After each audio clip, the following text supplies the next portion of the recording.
మొట్టమొదటి మన నియోజకవర్గానికి మంచి మెజారిటీ వచ్చే గ్రామం నందిరాజుపాలెం ప్రజలందరూ కూడా నా శుభాకాంక్షలు తెలియజేస్తున్నాను. నియోజకవర్గంలో మొట్టమొదటిసారిగా ఒక కమ్యూనిటీ హాల్ కట్టి ప్రారంభోత్సవం చేసుకోవడం కూడా ఈ రోజే ఈ గ్రామంలోనే జరగటం నిజంగా చాలా సంతోషకరమైన విషయం. దాదాపు 1,20,00,000 రూపాయలు ఈ గ్రామానికి రావడం జరిగింది. చిన్న గ్రామానికి ఇన్ని రావడం, నాగిరెడ్డిపాలెం నుంచి మీ ఊరికి రోడ్ లేదంటే ఆ రోడ్డు కూడా శాంక్షన్ చేపించి మధ్యలో కొంత డిస్టర్బెన్స్ రావడం వల్ల మళ్ళీ ఇది ఎమ్మటే ఇప్పుడు స్టార్ట్ చేసి ఇది కూడా తార్ రోడ్డు వేయటం జరుగుతుంది. మరీదాస్ గారు దీనికి కాంపౌండ్ వాల్ ఆడటం జరిగింది చర్చికి. అది కూడా త్వరలో నేనే ఇప్పుడే ఏర్పాటు చేస్తాను. మీ అందరికీ మీ సమక్షంలో మాట ఇస్తున్నాను. గ్రామస్తులందరూ కూడా పార్టీకి నాకు అండగా ఉండండి.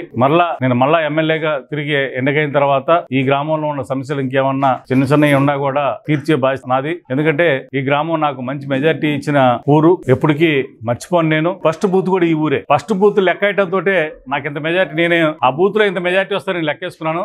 కరెక్ట్ గా అంతే వచ్చింది. అంతే నియోజకవర్గం కూడా అంతే వస్తానుకున్నాను, అంతే వచ్చింది. మీరు నా అంచనాకి ఎక్కడా కూడా మీరు నన్ను మమ్ము చేయలేదు. మీరు నా మాట నిలబెట్టారు కాబట్టి నేను కూడా మీ మాట నిలబెడుతున్నాను. మరలా ఇంకా ఈ గ్రామానికి ఏం కావాలన్నా కూడా నేను చేయటానికి సిద్ధంగా ఉంటాను. ఈ గ్రామమే కాదు, ఈ మండలం అంటే కూడా నాకు చాలా ఇష్టం. ఈ మండలానికి ఇంకా చేయాల్సిన కొన్ని పనులు ఉన్నాయి. మీ అందరికీ ఇప్పుడు తర్వాత చేసేది కూడా అదే. నేను ఈ గ్రామాలకి నీళ్లు రావాలంటే మనకు పక్కనే ఉన్న పులిచింతల బ్యాక్ వాటర్ కి నీళ్లు తెచ్చుకొని నాగిరెడ్డిపాలెం చెరువులోనే నీళ్లు తెచ్చుకుంటే మన ప్రాంతం డెవలప్ అయింది. అది దాదాపు 150 కోట్ల రూపాయల ప్రాజెక్ట్. అది కూడా నేను తప్పనిసరిగా నేను మీ అందరికీ హామీ ఇస్తున్నాను. మీ 3 మండలాలకి నీళ్లు వచ్చే విధంగా నేను డిజైన్ చేసి అది తెప్పించి ఏర్పాటు చేస్తాను.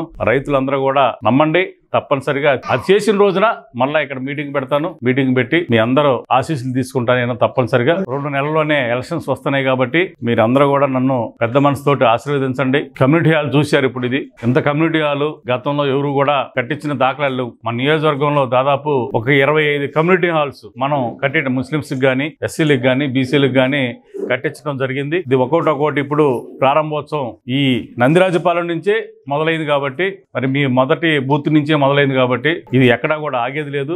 లాస్ట్ బూత్ దాకా కూడా అన్నిట్లో మంచి మెజారిటీ వస్తుంది. మీ ఆశీస్సులు మెండుగా ఉండాలని చెప్పి మనస్ఫూర్తిగా కోరుకుంటూ సెలవు తీసుకుంటాను.